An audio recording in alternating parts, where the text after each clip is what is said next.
પ્રજાસત્તાક પર્વ પહેલા મુખ્યપ્રધાનની સુરક્ષામાં ચૂક સામે આવી છે, જ્યાં સીએમ ભૂપેન્દ્ર પટેલના કાફલામાં એક અજાણી કાર ઘૂસી ગઈ। અમદાવાદના બોપલ રિંગ રોડ પાસેનો છે આ બનાવ કે જ્યાં બોપલ જાહેર કાર્યક્રમથી પરત ફરતી વખતે આવી ચૂક સામે આવી।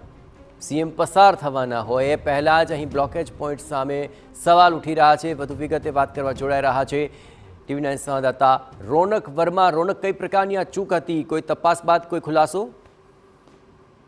મુખ્યમંત્રી ભૂપેન્દ્ર પટેલ બોપલ ખાતે જે જાહેર કાર્યક્રમ છે તેમાં હાજરી આપીને તેમને નિર્ધારિત કાર્યક્રમ તરફ રવાના થઈ રહ્યા હતા, ત્યારે બોપલ પાસેથી પસાર થતા હતા તે દરમિયાન એક અજાણી સફેદ કલરની કાર છે તે તેમના કોન્વોયમાં પ્રવેશી હતી। પરંતુ જે કાર પ્રવેશતાની સાથે મુખ્યમંત્રીની આગળ એટલે કે જે પાયલોટ અને જે ટ્રેલ કાર હોય તેમણે સમય સૂચકતાની સાથે જે પ્રકારે એક્શન લેવા જોઈએ તે પ્રકારે એક્શન લીધા હતા। મહત્વની વાત એ છે કે હાજર ત્યાં આગળ જે પોલીસ કર્મચારી હતા, જે વિડીયોમાં પણ દેખાય છે, તેમણે પણ જે અજાણી કાર છે તેને જે સાઈડમાં કરવાનો પ્રયાસ છે તે કર્યો હતો। પરંતુ ખૂબ જ મહત્વની વાત છે કે આગામી દિવસોમાં જ્યારે પ્રજાસત્તાક પર્વ આવી રહ્યો છે, એક તરફ અમદાવાદના નરેન્દ્ર મોદી સ્ટેડિયમમાં પણ એક આંતરરાષ્ટ્રીય કાર્યક્રમ છે તેનું આયોજન કરવામાં આવ્યું છે। મહાકુંભ દેશમાં યોજાઈ રહ્યો છે, એટલે કે દેશમાં ઘણા બધા મોટા મોટા કાર્યક્રમો યોજાઈ રહ્યા છે। તે પહેલા ગુજરાત જેવા રાજ્યના મુખ્યમંત્રી પસાર થતા હોય અને તેમના કોન્વોયમાં આ પ્રકારે એક અજાણી કાર ઘૂસી જવી તે ખૂબ જ ચિંતાજનક બાબત કહેવાય। ચોક્કસથી કહી શકાય કે મુખ્યમંત્રી ભૂપેન્દ્ર પટેલની જે કોન્વોય છે તેમાં સુરક્ષા સામે છીંડા છે તે સામે આવ્યા છે, ત્યારે હવે કયા પ્રકારના એક્શન લેવામાં આવે છે? જે કાર અજાણી પ્રવેશી હતી તેના સામે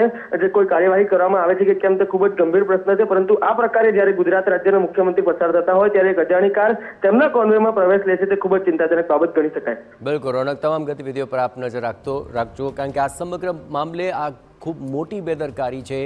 આ પ્રકારે કોઈ અજાણી કાર આ કાફલામાં કેવી રીતે ઘૂસી આવી? હવે કારને ચેઝ કરીને અને તેના નંબર પરથી આ વ્યક્તિ કોણ છે, શા માટે તે આ કાફલામાં ઘૂસ્યો હતો, તેનો ઈરાદો શું હતો, આ તમામ બાબતોની તપાસ થવી અત્યંત જરૂરી છે।